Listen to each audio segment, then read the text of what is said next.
আজকের গল্পের আসরে আমি সব্যসাচী আপনাদের নিয়ে চলেছি পশ্চিমবঙ্গের পুরুলিয়ার এক গভীর রহস্যে মোড়া স্থানে সপ্তরং পাথর। পুরুলিয়া পাহাড়ি অঞ্চলে অবস্থিত এই প্রাচীন পাথরটি একদিকে যেমন বিস্ময়কর, তেমনই এর সঙ্গে জড়িয়ে আছে এমন কিছু অলৌকিক গল্প যা শুনলে আপনার গা ছমছম করে উঠবে। চলুন সেই রহস্যময় কাহিনীটি বিস্তারিতভাবে জানি। পুরুলিয়ার দুর্গম পাহাড়ি অঞ্চলে অবস্থিত এই পাথরটি দিন ও রাতে বিভিন্ন সময় 7টি ভিন্ন রঙে জ্বলে ওঠে। দিনের আলোতে এটি সাধারণ একটি পাথর মনে হলেও রাতের বেলা এর আসল রহস্য প্রকাশ পায়। স্থানীয়দের মতে এই পাথরটি উৎপত্তি কোনো প্রাকৃতিক প্রক্রিয়ার নয়, বরং এটি অলৌকিক শক্তির দ্বারা সৃষ্টি। স্থানীয় মানুষের বিশ্বাস পাথরটি দেবতাদের একটি বিশেষ আশীর্বাদ, যা মনোবাসনা পূরণের ক্ষমতা রাখে। পুজো দিলে এবং সঠিক প্রার্থনা করলে জীবনের বড় বাধাগুলি দূর হয়ে যায়।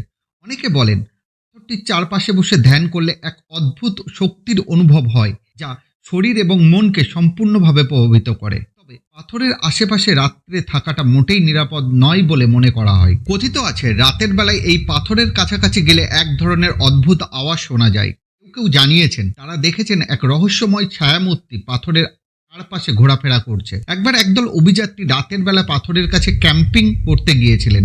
পরের দিন সকালে তাদের একজনকে গভীর জঙ্গলের ভেতরে অচেতন অবস্থায় পাওয়া যায়। তিনি পরে জানান তিনি একটি উজ্জ্বল আলো দেখতে পেয়েছিলেন যা তাকে টেনে নিয়ে যাচ্ছিল। পাথরটি নিয়ে স্থানীয়দের বিশ্বাস যেমন দৃঢ়, তেমন গবেষকদের কৌতূহল সীমাহীন। কিছু বিজ্ঞানী মনে করেন এটি কোনো বিরল খনিজ দ্বারা সৃষ্টি একটি প্রাকৃতিক ঘটনা।